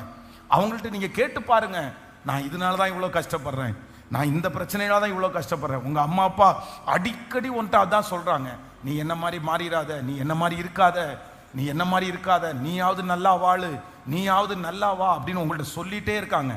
ஆனால் நீங்கள் திரும்ப திரும்ப கேட்கல அப்படின்னு சொன்னால் அந்த சாபம் உங்களை பின்னாடி இழுக்குது, அந்த அந்த கட்டு உங்களை இழுக்குது, உங்களுக்கு நேராக அந்த அசுத்தத்துக்கு நேராக உங்களை கொண்டு போகுது. தயவு செய்து உங்களை ரொம்ப அன்பாக கேட்குறேன், நீ அதில் போகாத, நீ அதில் போகாத. நீ வந்து ஏன்னா உனக்கு சகல உரிமை இருக்குது. நீங்கள் அதை தப்பு பண்ணி உங்கள் அம்மா அப்பா கண்டுபிடிச்சா கூட உங்கள் அம்மா அப்பா யாருமே உன்னை பார்த்து கேள்வி கேட்க முடியாது. ஏன் அப்படின்னா நீ ஒரே வார்த்தையில் வாயை அடைச்சிருவேன், ஒன் வேர்டில் நீ வாயடிச்சிரு. நீ என்ன ஒழுக்கமா அப்படின்னு கேட்டால் போதும், உங்கள் அம்மாவுக்கு உங்கள் அப்பாவுக்கு வந்து அப்படியே வந்து செத்தது மாதிரி இருக்கும், உயிரோட நீ கொல்றதுக்கு சமம். அந்த ஒரு வார்த்தை அவங்களுடைய இயலாமையை சொல்லி, என்னைக்கோ ஒரு நாள் அவங்க பண்ண மிஸ்டேக்ஸை சொல்லி, நீ அந்த மிஸ்டேக்கை பண்ணும்போது இதை பண்ணாத பாப்பா, இதை பண்ணாதப்பா அப்படின்னு சொல்லும்போது நீ அவங்கள பார்த்து நீ என்ன ஒழுக்கமா நீ பேச வந்துட்ட, இந்த ஒரு வார்த்தை நீ உயிரோட அவங்கள வச்சு கொளுத்துறதுக்கு சமம். அந்த வார்த்தையை கேட்டுட்டு உங்க அம்மா வாயை மூடிட்டு உங்க அப்பா அமைதியாகி அப்படியே செத்து போன பாம்பு மாதிரி சுருண்டுட்டாங்க. அந்த ஒரு வார்த்தை அவ்வளோ காயப்படுத்துகிற வார்த்தை, அவ்வளோதான். நீயும் ஃப்ரீ ஆகிட்டீங்க, உனக்கு ஃப்ரீ ஆயிடுச்சு, அவ்வளோ. அந்த வார்த்தையை கேட்டோன்னா அம்மா வாயை மூடிட்டாங்களா, அப்பா வாயை மூடிட்டாங்களா, அவ்வளோதான், உனக்கு ஜாலி அப்படின்னு நினைக்கிறேன். இல்லை, அவங்க தெரியாமல் செஞ்சதுனால ஓரளவு கர்த்தருக்கு அனுகூலமாக இருக்கிறாரு. நீ தெரிஞ்சே செஞ்சா அவர்களை விட உங்களுக்கு பாதிப்பு அதிகம்ன்றதை நீ மறந்துடாதப்பா, நீ மறந்துடாதப்பா. ஆண்டவருடைய எச்சரிப்பு இன்றைக்கு உங்களுக்கு நேராய் வருகிறது. யாருக்காக ஆண்டவர் பேசுறாருன்னு எனக்கு தெரியல, ஆனால் யாரோ ஒருத்தருக்காக ஆண்டவர் பர்சனலாக அதை டச் பண்ணுறாரு. ஏதோ ஒரு வாலிப தம்பி ஆண்டவர் மாற்ற நினைக்கிறாரு, ஒரு தங்கச்சியை ஆண்டவர் மாற்ற நினைக்கிறாரு. நீ ஏறக்குறைய கொஞ்சம் குறைய உங்க அம்மா அவனுடைய வழியில டிராவல் பண்ண ஆரம்பிச்சிட்ட, உங்க அப்பா அவனுடைய வழியில டிராவல் பண்ண ஆரம்பிச்சிட்ட. அந்த சாபம் உன்னை தொடர்ந்துட்டே இருக்குது, உன்னை பிடிச்சி எப்படியாவது அதுக்குள்ள கொண்டு வரணும்னு நினைக்குது. ஆனா இன்றைக்கு கர்த்தர் உன்னை விடுதலையாக்க வேண்டும் என்று கர்த்தர் நினைக்கிறார். உன் கரத்திலிருந்து அந்த சாபம் நீக்கப்பட்டு உங்களிலிருந்து அந்த ஆசீர்வாதம் ஆரம்பிக்கணும்னு கர்த்தர் விரும்புகிறார். அந்த இடத்திலிருந்து கர்த்தர் உங்களை கொண்டு வரணும்னு விரும்புகிறாரு. நீங்க ஒப்பு கொடுப்பாய் ஆனால், நீ மனம் திரும்புவாய் ஆனால், நீ விட்டுட்டு வெளியிலே வருவாய் ஆனால், கர்த்தர் உன்னை மீண்டும் அலங்கரிக்கிறதற்கு கர்த்தர் வல்லவராய் இருக்கிறார். ஹல்லேலூயா. சோ அடிக்ஷன் ஆகாதீங்க, போய் விழுந்து போயிடாதீங்க, அதுக்கு பின்னாடி ஃபாலோ பண்ணாதீங்க. நீங்க ஒரு லிமிட்ல நீங்க போயிட்டீங்கன்னா அதுல இருந்து திரும்ப வர்றதுக்கு கஷ்டம். கேள்வி கேட்காத, ஸ்பிரிச்சுவல் லைஃப்ல கேள்வி கேட்காத, ஆனா அப்படின்னா அஜாக்கிரதையா இருக்காத, ஒரு சீரியஸ்னஸ் இல்லாம இருக்காத. திருச்சபைக்கு வந்தும் சத்தியத்தை கேட்டும் ஒரு கடினமான இருதயத்தோட அப்படியே ஃபெய்த்தே இல்லாம இருக்காத. ஆண்டவரை பற்றிக்கொள். இனி வாழ்கிற வாழ்க்கை கொடுமையான வாழ்க்கை, ஒரு பக்கம் தீமையான வாழ்க்கை. இந்த உலகத்துல பிழைக்கவே முடியாத மாதிரி நிறைய சூழ்நிலைகள் மாறப்போகிறது. ஆனா கர்த்தரை நம்பி இருக்கிறவர்கள், பரிசுத்தமாய் வாழ்கிறவர்கள், ஆண்டவரோடு இருக்கிறவர்களுக்கு கர்த்தர் பஞ்சகாலத்திலும் அவர்களை போஷிப்பார். அவர்கள் சமாதானமாய் வாழ்வார்கள். இனி கர்த்தர் இல்லாம இந்த உலகத்துல பொழைக்க முடியாது. இனி இயேசு இல்லாம இந்த உலகத்துல வாழ முடியாது. இயேசுவோட தான் இந்த உலகத்துல வாழ முடியும். இயேசுவோட தான் வாழ முடியும். ஸோ ஏதாவது ஒரு பிள்ளை, வாலிப தம்பி, தங்கச்சி, நீ ஏதாவது ஒரு கேள்வி கேட்டிருப்பேன்னா, அம்மாவை பார்த்து அப்படி பேசியிருப்பேன்னா, அப்பாவை பார்த்து பேசியிருப்பேன்னா, தயவு செய்து இன்னைக்கே போய் யாருக்கும் நீ சொல்ல வேண்டிய அவசியம் இல்லை. உங்க அம்மா அப்பாவும் யாருக்கும் சொல்ல மாட்டாங்க இந்த மாதிரி வார்த்தை. நீ என்ன ஒழுக்கமா, நீ என்ன நல்லவளா, நீ என்கிட்ட பேச வந்துட்ட, நீ என்ன பண்ற அப்படின்னு கேள்வி கேட்டுட்டீங்கன்னா தயவு செய்து உங்க அம்மா அப்பாட்ட போய் ஒரு மன்னிப்பு கேட்டுருங்க. இல்லை நான் சொன்னது தவறு தான், நான் செஞ்சது அப்படி நான் சொல்லியிருக்க கூடாது அப்படின்னு மன்னிப்பு கேளுங்க. இல்லை அப்படின்னா உங்க தாயினுடைய கண்ணீர், உங்க தகப்பனாருடைய கண்ணீர் உன்னை ஒரு நாளும் சும்மா விடவே விடாது. ஆண்டவர் கண்ணீருக்கு பதில் கொடுக்கிற கர்த்தர். நம்ம யாரையும் கண்ணீர் வடிக்க வைக்க கூடாது, நம்ம யாரையும் அழ வைக்க கூடாது. நம்ம கண்ணீர் வடிக்க வச்சு அந்த காரியம் உண்மையானதா இருக்குமானால் அந்த கண்ணீருக்கு நீங்க கண்டிப்பா பதில் சொல்லியே ஆகணும். அது கணவனா இருந்தாலும் சரி, மனைவியா இருந்தாலும் சரி. மனைவியை கண்ணீர் வடிக்க வைக்கிற, கணவனார கண்ணீர் வடிக்க வைக்கிற, நீங்க அந்த கண்ணீருக்கு பதில் சொல்லியே ஆகணும். ரொம்ப ஜாக்கிரதை. அதனால சிஸ்டர்ஸுக்கும் அப்படிதான் சொல்றேன், உங்க கணவனார நல்லா பார்த்துக்குங்க சிஸ்டர், நல்லா பார்த்துக்குங்க, ரொம்ப நல்லா பார்த்துக்குங்க. உங்க கணவனார அவங்கள டென்ஷன் ஆக்காம பார்த்துக்குங்க, அவங்கள சுகமா பார்த்துக்குங்க, அவங்க ஆரோக்கியத்துல ரொம்ப கவனம் செலுத்துங்க. அவங்கள டென்ஷன் ஆக்கிடாதீங்க. அவங்கள கொஞ்சம் ரிலாக்ஸா, கொஞ்சம் புரிய வச்சு ஜெபம் பண்ணி எதுக்கு எடுத்தாலும் அப்படி நீங்க கொண்டு போங்க. ஏன் அப்படின்னா ஒரு காலகட்டத்துக்கு மேல அவரை ரொம்ப பலவீனமாக்கி அவருடைய உடல் ரீதியா அவர் பாதிக்கப்பட்டு அவர் விழுந்துட்டாருன்னு வச்சுக்கோங்களேன், உங்களுக்கு நிறைய பேருக்கு பின்புலமே ரொம்ப கஷ்டமா இருக்கும். எல்லாருக்கும் இல்லை சொல்றேன், அது ரொம்ப கஷ்டமா இருக்கும். அவங்க இருக்கிற வரைக்கும் அவங்க பலவீனப்பட்டு போயிட்டாங்க. ஒரு சூழ்நிலை மாறிச்சுன்னா நம்ம அதுக்கப்புறம் அவ்வளோ கசக்கி அவ்வளோ கடினப்படுத்திட்டு அதுக்கப்புறம் இயேசுவே இயேசுவேன்னு கூப்பிட்டு நம்ம என்ன பிரயோஜனம்? அந்த மாதிரி நடந்துக்கிட்டு எல்லாத்தையும் பண்ணிட்டு எல்லா சூழ்நிலையும் கொண்டு வந்துட்டு அதுக்கப்புறம் இப்போ நான் உங்களை நேசிக்கிறேன் அப்படின்னு சொன்னேன், என்ன எப்படி பிரயோஜனம்? அப்படி கிடையாது. அதான் நான் திரும்ப திரும்ப சொல்ல, கொன்றாதீங்கன்றேன், கணவனார கொன்றாதீங்க. அதே போல ஐயாக்களும் அப்படிதான். ஒரு ஏஜ் வரைக்கும் தான் ஐயா, 50 வயசுக்கு மேல இருக்கிற ஒவ்வொரு தகப்பனாரையும் பாருங்க, 55 வயசுக்கு மேல எல்லாம் எல்லாருமே மோஸ்ட்லி அவங்களுடைய மனைவியை டிபெண்ட் பண்ணி தான் இருப்பாங்க. அவங்க சொன்ன உடனே சரின்னுவாங்க எல்லாம். ஏன் அப்படின்னா அதுக்கப்புறம் தான் தெரியும், ஐயோ நம்ம இவ்வளோ கஷ்டப்படுத்திட்டோமே, நம்முடைய சுயநலத்துக்காக இவ்வளோ கஷ்டப்படுத்திட்டோமே, நம்ம ஏதோ ஒன்று மனசுல வச்சுட்டு இவ்வளோ இப்படி கஷ்டப்படுத்திட்டோமே அப்படின்ற உணர்வு அப்பதான். நீங்க எந்த விஷயத்துக்காக கோவப்பட்டீங்களோ, நீங்க எந்த விஷயத்துக்காக சந்தேகப்பட்டீங்களோ, நீங்க எந்த விஷயத்துக்காக அவங்கள திட்டுனீங்களோ, அந்த விஷயம் ஒரு பெரிய விஷயம் இல்லைன்ற ஒரு அண்டர்ஸ்டாண்டிங் உங்களுக்கு ஒரு நாள் வரும் பாருங்க.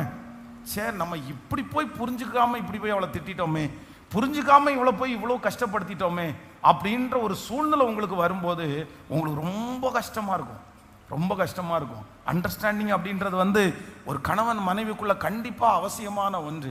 தேவை. கொஞ்சம் நம்ம வந்து அந்த குறுகலாக யோசிக்கிறத விட கொஞ்சம் ப்ராடாக யோசிக்க வேண்டியதுதான். அவள்தான் அப்படிதான் யோசிச்சு தான் ஆகணும்.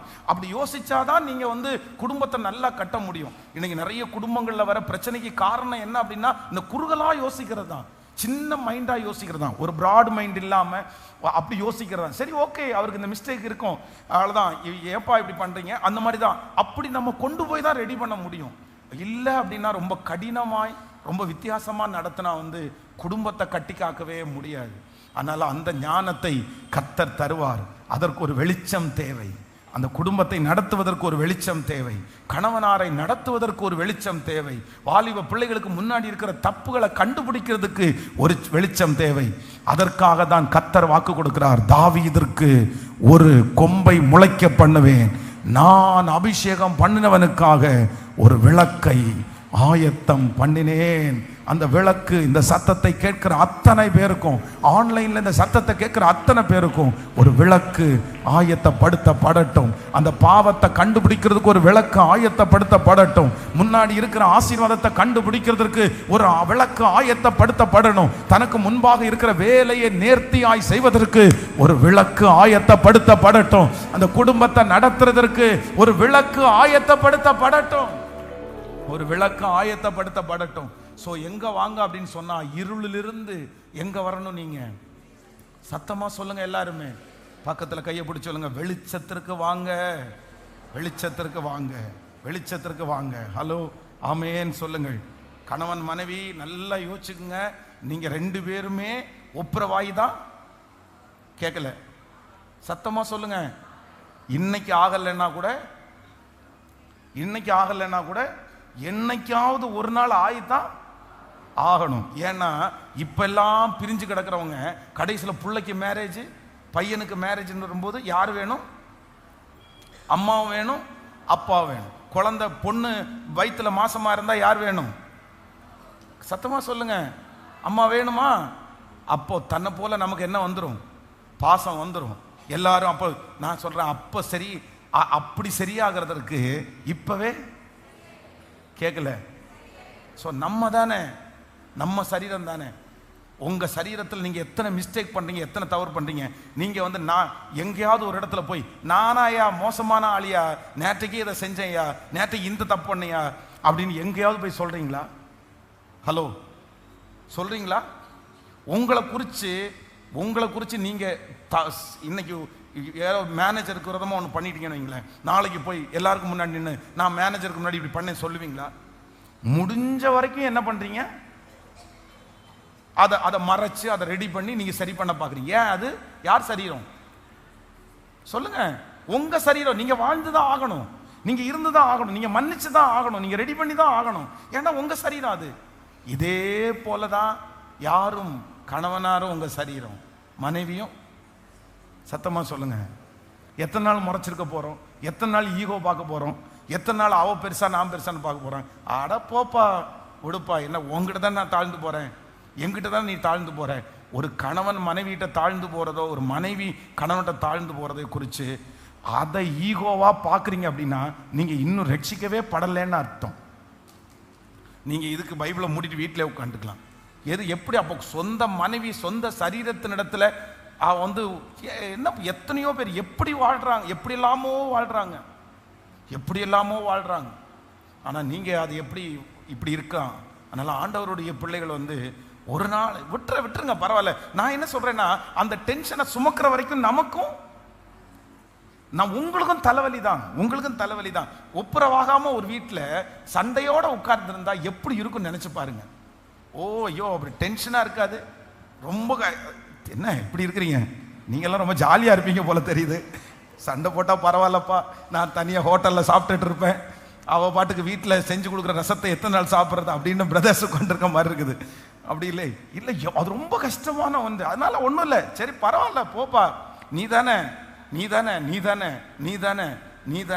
இந்த வார்த்தை எப்பவுமே உங்களுக்குள்ள இருக்கணும். அதான் எனக்கு வேதத்துல ஒரு லைன் வந்து பிடிக்கும். எதுனா, யூதா அந்த தாமார் என்கிற அந்த மனுஷியை பார்த்து என்ன சொல்றான்னா, என்னை பார்க்கலும் நீ நீ உத்தமி, என்ன பார்க்கல நீ நல்லவாப்பா, என்ன பார்க்கல நீ நல்லவா. ஒவ்வொரு கணவனும் தன்னுடைய மனைவியை மனசு வெளியே சொல்லாட்டா கூட மனசுல என்ன நினைக்கணும்னா, என்ன விடாவா கேட்கல. ஐயோ என்ன சத்தமே வரமாட்டேங்குது நிறைய பேருக்கு. பிரதர் என்ன பார்க்கலாம், என்ன அவ சும்மா கத்திட்டே கிடப்பா, வேற என்ன பண்ண போறா, வேற ஒண்ணு இல்லை, என்ன பார்க்கல. அதே மாதிரி ஒவ்வொரு மனைவியும் தன்னுடைய கணவனார் பத்தி என்ன சொல்லுது, அவரை கம்பேர் பண்ணும்போது 10 பேரை கம்பேர் பண்ணும்போது என்னை விட அவரு, நானாவது கத்துன்னு கத்திட்டு இருக்கிறேன், அவர் அமைதியா போறாரு, என்ன பார்க்கலாம். இந்த ஒரே ஒரு வார்த்தை உங்க மனசளவில் இருந்துச்சுன்னா நீங்க குடும்பமா சந்தோஷமா வாழ்வீங்க. ஆமென். ஸோ ஒவ்வொரு கணவனும் ஒவ்வொரு மனைவியும் பைபிள்ல மேலே எழுத வைக்க வேண்டியது என்ன அப்படின்னா, என் கணவன் என்னை பார்க்கலும் கேட்கல, என்னை விட அவர் பரவாயில்லம்மா. அதே மாதிரி கணவன் ஒவ்வொருத்தரும் எப்படி எழுதணும் தெரியுமா, என்ன பார்க்கலும். நீங்க செய்யற நிறைய மிஸ்டேக்ஸ் அவங்க செய்யறதே இல்லை, அதே போலதான் நீங்க பண்ற நிறைய மிஸ்டேக் அவங்க பண்றதே இல்லை. ஆனால் ஏற்றத்தாழ்வுகள் இருக்கும்போது அப்படி போயிட்டோம்னா இந்த வருஷம் உங்களுக்கு எப்படி இருக்கும்னா, தேவரீர் தாவீதிற்காக கர்த்தர் நான் அபிஷேகம் பண்ணினவருக்காக ஒரு விளக்கை இதெல்லாம் எங்க தெரியும் அப்படின்னு சொன்னா, அந்த விளக்கு எனக்காக எரியும் போது தான் எனக்கு தெரியும். நான் என்னை பலிபீடத்திலிருந்து உங்களை பிளஸ் பண்றேன், உங்க எல்லாருக்கும் ஒரு விளக்கு கர்த்தர் ஆயத்தப்படுத்து. ஒரு வாலிப தம்பிக்கு ஒரு விளக்கு, ஃபர்ஸ்ட் ஒரு பலத்தை கர்த்தர், ஒரு கொம்பை கர்த்தர் முளைக்க பண்றாரு. ரெண்டாவது ஒரு விளக்க உங்களுக்காக ஆயத்தப்படுத்துறாரு. இந்த வருஷம் நான் ரெண்டாவது ஒரு பிளெஸிங்கை உங்களுக்கு தர்றேன். ஒன்று, கர்த்தர் உங்களை பர்சனலா கர்த்தர் உங்களை கொண்டே கர்த்தர், நீங்க இன்னொரு மரத்தை டிபெண்ட் பண்ணி அல்ல, நீங்க ஒரு மரம் கர்த்தர் நட்டார், இந்த மரத்தை கர்த்தர் வளர்த்துகிறார், இந்த மரத்திற்கு கிளைகள் வருகிறது, இந்த மரத்திற்கு கீழே அநேக ஜீவராசிகள். ஹல்லேலூயா. பர்சனலா ஒவ்வொருத்தரையும் தனிப்பட்ட விதத்துல அப்பா இந்த வருஷம் நடத்த போறாரு. உங்களை கொண்டே கர்த்தர் செய்து முடிக்க போறாரு. நீங்க தானே சிஸ்டர் கை நீட்டி கடன் வாங்குறீங்க, நீங்க தானே பிரதர் கை நீட்டி கடன் வாங்குறீங்க, உங்களை கொண்டே அதை திருப்பி கொடுக்க வைப்பார். உங்களை கர்த்தர் அப்படி பிளஸ் பண்ணுவார். நீங்க பயப்படாதீங்க, ஆண்டவர் உங்க கூட இருக்கிறார். அவர் பரம வைத்தியர், அவர் பரம டாக்டர், அவர் பெரிய செல்வந்தர் அவர். அதனால உங்களை ஆண்டவர் பிளஸ் பண்ணுவார். ஆண்டவர் நம்மளை தனிப்பட்ட விதத்துல கர்த்தர் நடத்துறதற்கு ஃபர்ஸ்ட் முதல்ல கர்த்தர் நமக்கு கொடுக்கிற ஆசீர்வாதம், தேவரீர் எனக்கு கொம்பை முளைக்க பண்ணுவார். நம்பர் 2, இரண்டாவதாக கர்த்தர் எனக்காக ஒரு விளக்கை கர்த்தர் ஆயத்தப்படுத்துவார். வாலிப தம்பி தங்கச்சி எல்லாருக்கும் என்ன வேணும், ஒரு விளக்கு. இந்த விளக்கு எரிஞ்சிட்டே இருந்துச்சுன்னா, அதான் தேவாலயத்தில் இருக்கிற விளக்கு எரிஞ்சது மாதிரி ஸ்தோத்திரம், இந்த ஆண்டவரோடு உள்ள உறவு அந்த விளக்கு எரிஞ்சிட்டே இருந்துச்சுன்னா, ஏதாவது ஒரு பையன் தப்பா உங்களோட அப்ரோச் பண்ண வந்தா கூட கண்டுபிடிச்சிருவீங்க. உள்ளுக்குள்ள என்ன இருக்குது வெளியே என்ன இருக்குன்னு கண்டுபிடிச்சிருவீங்க. ஏன்னா இன்னைக்கு இருக்கிறது மொத்தமும் வேஷம், இன்னைக்கு இருக்கிற மொத்தமும் நடிப்பு, ரொம்ப நடிப்பு. வாலிப தம்பி தங்கச்சிங்க ரொம்ப கவனமா இருக்கணும். மொத்தமும் நடிப்புப்பா. உன்னை நேசிக்கிறது மாதிரி நடிப்பான், உனக்கு வாங்கி கொடுக்கறது மாதிரி நடிப்பாங்க. ஐயோ பின்னாடி விஷம் உள்ளுக்குள்ள இருக்கும். அது எப்ப தெரியும் தெரியுமா, அவன் என்ன, அந்த பையன் அந்த பொண்ணு என்னத்துக்காக உங்களிடத்துல அப்ரோச் பண்றாங்களோ அந்த காரியம் முடிஞ்சிருச்சுன்னு வச்சுங்களேன், அவனுடைய உண்மையான ரூபம் அப்ப தெரியும்பா. உன் சரீரத்திற்கு ஆசைப்படுறானா, உன் கூட சரீரத்துல அவன் உடன்படிக்கை தொட்டுட்டான்னு வச்சுங்க, அதுக்கப்புறம் அவன் யாருன்னு தெரியும். அடுத்து உன்னுடைய பணத்துக்காக ஆசைப்படுறாளா, உங்ககிட்ட காசை கறக்குறாங்க பாருங்க, உன்கிட்ட காசு இல்லைன்னு தெரியுது பாருங்க, அன்னைக்கு அவங்களுடைய தெரியும். அதனால எதுக்காக வர்றாங்களோ அது கிடைச்சிச்சுன்னா, அதை அடைஞ்சிட்டாங்கன்னா அதுக்கப்புறம் உங்களை ஒரு பேப்பர் மாதிரி தூக்கி போட்டுருவாங்க. ரொம்ப ஜாக்கிரதை. வெளியூர்ல இருந்து உள்ளூர்ல படிக்கிற, கோயம்புத்தூர்ல படிக்கிற, வெளியூர்ல படிக்கிற தங்கச்சி, உன்னை ரொம்ப அன்பா கேட்கிறேன், கவனமா இரு சாமி, கவனமா இரு. உங்க அப்பா இல்ல, உங்க அம்மா இங்க இடத்துல இல்ல, நீ சொல்றதான் உங்க அப்பா நம்புவாங்க, நீ சொல்றதா உங்க அம்மா நம்புவாங்க. நீ தனியா இருக்க, நீ தனியா இருக்கிறதுனால நீ எப்படி வேணாலும் வாழலான்னு நினைக்காத. நீ யாரோட வந்தாலும் தெரியாதுன்னு நீ நினைக்காத, யாரையாவது பேசும்போது உனக்கு தெரியாதுன்னு நினைக்காத. எல்லாருடைய கண்ணையும் நீ மறைச்சிட்டு உன்னுடைய லைஃபை நீ நாசம் பண்ணிட்டு இருக்கிற, உன் லைஃபை நீ நாசம் பண்ணிருக்கிற. இப்போ உனக்கு தெரியாது, இது ஒரு பெரிய பிரச்சனையா உனக்கு முன்னாடி உன்னால இதுல இருந்து வெளியவே வர முடியாதுன்ற ஒரு சூழ்நிலையில உனக்கு ரொம்ப ஆபத்தா மாறிடும். நீ எல்லாருக்கும் மறைச்சிடுற, இல்ல அவங்களுக்கு தெரிஞ்சதுனால எதுவும் பண்ண போறது இல்லை, அவங்களுக்கு எல்லாம் மறைக்கிற. ஆனா உன் லைஃப் கர்த்தருடைய சமூகத்தில் இருக்கணும். நீ விழுந்துராத, நீ போயிடாத, ரொம்ப ஜாக்கிரதையா இரு, ஏமாந்துராத. நீ பசங்கள இன்னைக்கெல்லாம் ரொம்ப பழக்கமாயிருச்சு. சிட்டியில் பசங்க பிள்ளைங்க பேசுறது, பசங்க பிள்ளைங்க பைக்கில் போகிறது, சேட் பண்ணுறது, இதெல்லாம் ரொம்ப ஈஸியாயிருச்சு. ஏன்னா எல்லாரும் அப்படி தான் பண்ணுறாங்க. உன் காலேஜில் 40 பேர் இருந்தால் 35 பேர் அப்படி இருக்கலாம். ஆனால் நான் என்ன நம்புறேன்னா, அந்த 39 பேர் இருந்தால் கூட அந்த ஒருத்தருடைய லிஸ்ட்டில் நீ இருமக, அதுதான் சாட்சி. அப்படிதான் நீ இருக்கணும். வேண்டாம், அது வேண்டாம். நீ எல்லார்ட்டையும் சந்தோஷமா பழகு, அது தப்பு இல்லை. பசங்கள்கிட்ட பேசுறது தப்புன்னு சொல்லலை, பிள்ளைங்கள்ட்ட பேசுறது தப்புன்னு சொல்லலை. நல்ல சந்தோஷமா கண்ணை பார்த்து பேசி பழகு. அவங்கள்ட்ட உங்களுடைய பாட புத்தகம் எல்லாத்தையும், அதெல்லாம் பிரச்சனை இல்லை. நீ ஒரு ஜென்ரலா ஒரு நல்ல ஒரு தலைவனா அப்படி யோசி. நீ ஏன்னா நிறைய பேருக்கு முன்னாடி நீ ஆலோசகன், நீ தான் அந்த இடத்துல தலைவனாய் தலைவியா இருக்க முடியும். அதனால சந்தோஷமா இரு. ஆனா அதே நேரத்தில் என்ன பண்ணிராத அப்படின்னு சொன்னா, உலகத்துல இருக்கிற சில சிக்கலுக்குள்ள நீ மாட்டினேன்னா நீ வெளியவே வர முடியாது. காலம் முழுதும் உனக்கு பிரச்சனையா இருக்கும். இப்போ சிலது தப்புல ஈஸியா இருக்கும், ஆனா என்னைக்காவது ஒரு நாள் அது உனக்கு வாழ்க்கையில தீமையாய் நிற்கும். அதனால ஆண்டவர் இன்னைக்கு உன்னை எச்சரிக்கிறார். ஆண்டவர் யாரோ ஒருத்தரை எச்சரிக்கிறார். பசங்களும் அப்படிதான், இந்த போதை பொருட்களுக்கு அடிமையாகிறது. இப்போ கூட இருக்கிற ஃப்ரெண்ட்ஸு உன்னை வழி நடத்தலாம். தயவு செய்து விழுந்துராதாப்பா, தயவு செய்து விழுந்துராத. அந்த டேஸ்டே நீ பார்க்க வேண்டாம், அது தேவையில்லை. எதுக்கு அந்த டேஸ்ட்டை நீ பார்க்கணும்? அதுல என்ன இருக்குது? அது உன்னை அடிமைப்படுத்தும். விழுந்துராத. என்ன டேஸ்ட் பார்க்க தான் சொல்லுவாங்க, இதை நீ ட்ரை பண்ணி பாருன்னு தான் சொல்லுவாங்க. அதுக்கப்புறம் வாழ்க்கை ஒன்றும் இல்லாமல் போயிடும். ரொம்ப ஜாக்கிரதை, தற்கொலையில கொண்டு போய் விட்டுரும். ஆமேன்னு சொல்லுங்கள். இதுக்கு எல்லாத்துக்கும் என்ன தேவை அப்படின்னு சொன்னா, ஒரு விளக்கு. இந்த விளக்கு என்னது? விளக்கு. பைபிள் விளக்க குறித்து என்ன சொல்லுது? பைபிள் விளக்க குறித்து என்ன? பைபிள்ல விளக்குன்னா என்ன சொல்லுது? உன் வேதமே வெளிச்சம், வேதமே வெளிச்சம், வேதமே வெளிச்சம். அந்த பைபிள் வசனத்தை எல்லாம் இருதயத்தில் வச்சிருந்தா அந்த வெளிச்சம் உங்களை என்ன பண்ணணும்னா, இருளிலே உங்களை பிரகாசமாய் அந்த வெளிச்சம் நடத்தும். ஹல்லேலூயா.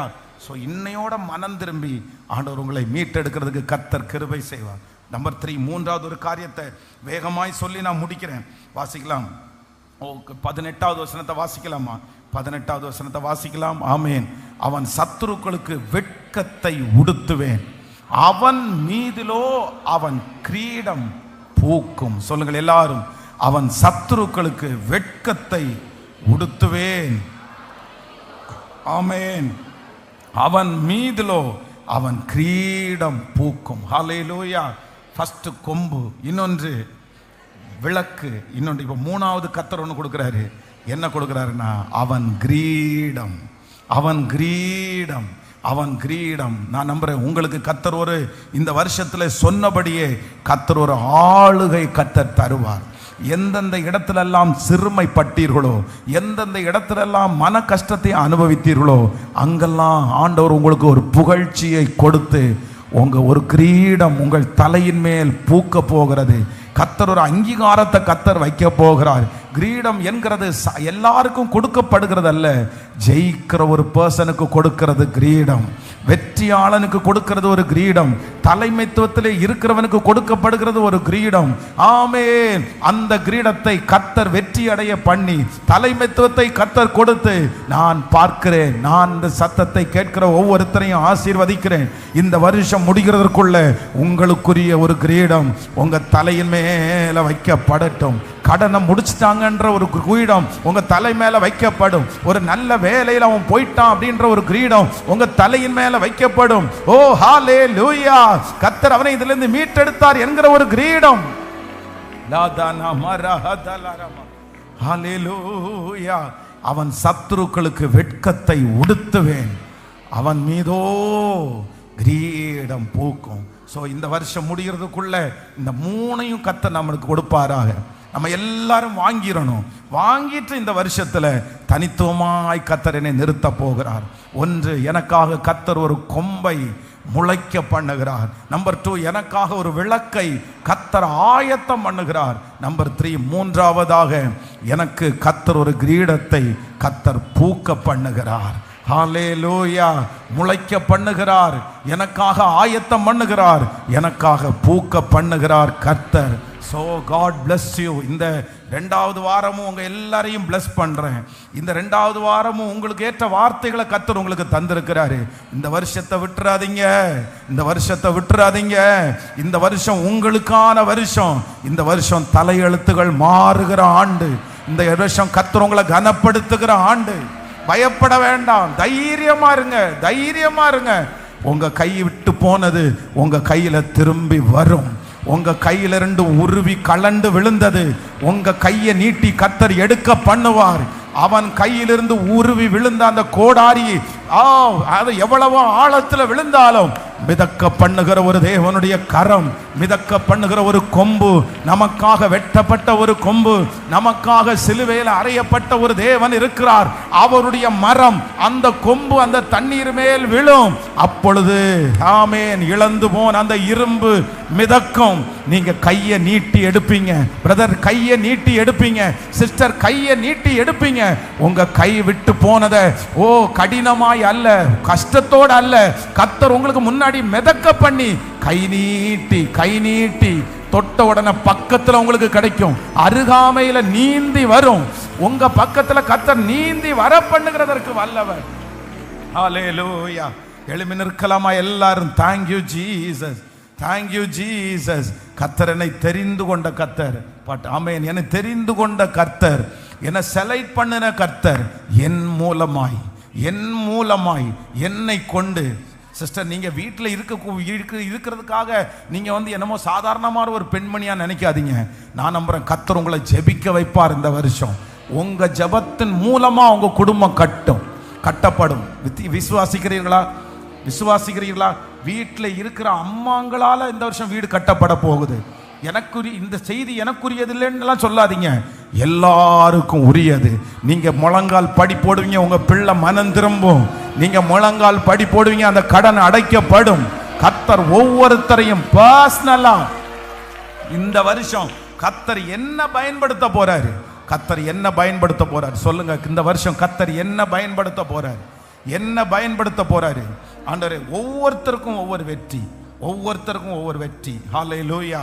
வாலிப தம்பிங்க தங்கச்சிங்க எல்லாருக்காகவும் நான் பிளஸ் பண்ணி உங்களுக்காக நீங்க முடிச்சு ஜெபம் பண்றேன். நீங்க எல்லாரும் தனிப்பட்ட விதத்துல உனக்குன்னு ஒண்ணு வேணும் மகன், உனக்குன்னு ஒண்ணு வேணும். நீ யாரையும் உங்க அப்பா தர்றது இருக்கட்டும், உங்க அம்மா தர்றது இருக்கட்டும், அதெல்லாம் விட்டுருங்க, அதெல்லாம் அவங்க கொடுக்கறது. ஆனா உனக்குன்னு கர்த்தர் உங்கள்கிட்ட ஆண்டவர் கேட்டா, உன்னை என்ன பிளஸ் பண்ணேன்னு கேட்டா நீ சொல்லணும், என் தேவன் எனக்கு இதெல்லாம் தந்திருக்கிறார். அதனால பர்சனலா நீ பிளஸ் ஆகணும். ஆமென். அப்பா கார்ல போறதுக்கு ஒரு காரியம், அப்பாவுடைய பைக்கை ஓட்டுறது ஒரு ஆசீர்வாதம், ஓகே, பிளஸ்ஸிங், அதெல்லாம் தப்புன்னு சொல்லல.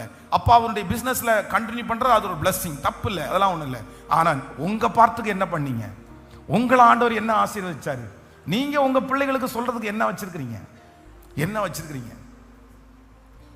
உங்க அப்பா உங்களுக்கு பைக் கொடுத்து நீ ஓட்டுறா, இதை நான் சம்பாரிச்சதுக்கு ஓட்டுறா அப்படின்னு சொல்றாரு. நீங்க அப்பாவோட இதுல இருந்துடக்கூடாது. அப்பாவுக்கு நம்ம ஹெல்ப்.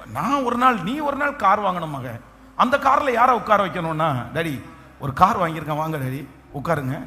ஒரு வீடு ஒன்று கட்டுறதுக்கா டாடி, பேசுறீங்களா, வந்து பார்க்குறீங்களா, நீங்கள் வந்து பார்த்துட்டு ஓகே சொன்னீங்கன்னா வாங்கிடலாம் டாடி. அந்த மாதிரி நீங்கள் என்னைக்கு பேசணும். இதுதான் இன்னைக்கு கர்த்தருடைய வார்த்தை.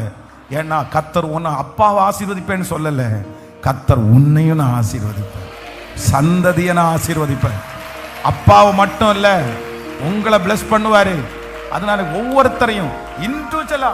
அதனால சிஸ்டர்ஸ், கணவனாருடைய பின்னாடியே ஒளிஞ்சிருக்கிறேன் அப்படின்னு சொல்லக்கூடாது. ஆமென். நீ எத்தனை நாள் ஒளிஞ்சிருக்கிறீங்க வெளியே? அதுக்காக அவர் ஓவர் டேக் பண்ணி நீங்க வெளியே வரணும்னு சொல்லலை. நீங்க சொல்லணும், என் ஜெபத்தினால தான் என் குடும்பம் நடக்குதுன்னு நீங்க சொல்லணும். எல்லாருமே அந்தந்த இடத்துல தனித்தனியா நீங்க பயன்படணும். இன்னைக்கு கர்த்தர் இந்த வருஷம் உங்களை தனித்தனியா பயன்படுத்த போறாரு. உங்களால முடிஞ்ச ஏதாவது ஒண்ணா நீங்க செய்யணும். ஒவ்வொருத்தரும் சைன் பண்ணணும், ஒவ்வொருத்தரும் வாழணும், ஒவ்வொருத்தரும் வெற்றி அடையணும். இந்த உலகத்துல யாருமே வீணா போக கூடாது. அதுவும் கர்த்தரை தேடுற நீங்க வீணா போக கூடாது. ஆமென். ஹல்லேலூயா. இந்த டம்ளருக்கு எப்ப மதிப்புன்னு நினைக்கிறீங்க? இந்த டம்ளருக்கு எப்ப மதிப்பு? உருவாக்கும் போது மதிப்பா? மேனுஃபேக்சரிங் பண்ணும்போது மதிப்பா? இந்த டம்ளருக்கு எப்போ மதிப்பு தெரியுமா? இதில் தண்ணி ஊற்றி நான் குடிக்கும் போது தான் இந்த டம்ளருக்கு மதிப்பு. ஏன்னா இது எதுக்காக உருவாக்கப்பட்டுச்சோ அந்த நோக்கம் சொல்லுங்க. அதான் இந்த டம்ளருக்கு கொடுக்க பெரிய கனம். ஆனா இது காசு கொடுத்து இது செலவு பண்ணிட்டு இது பயனே இல்லாம ஒரு இடத்துல இருந்துச்சுன்னா எதுக்கு? அது எதுக்கு? பிரயோஜனமே இல்லை. அது பயன்படணும். நீங்களும் பயன்படணும். நீங்களும் அவன் சேர்ந்து பாடலாமா? நம்பிக்கை இல்லாத நிலையானாலும் விசுவாசம் என்னிலே குறைவானாலும் எனக்குள்ள அற்புதர் இருக்கிறார், அதிசயம் செய்வார், நான் கலங்க மாட்டேன். எனக்குள்ளே இருக்கிற இயேசு பெரியவர். நல்ல சந்தோஷத்தோட கரங்களை தட்டி ஆமென், ஹல்லேலூயா.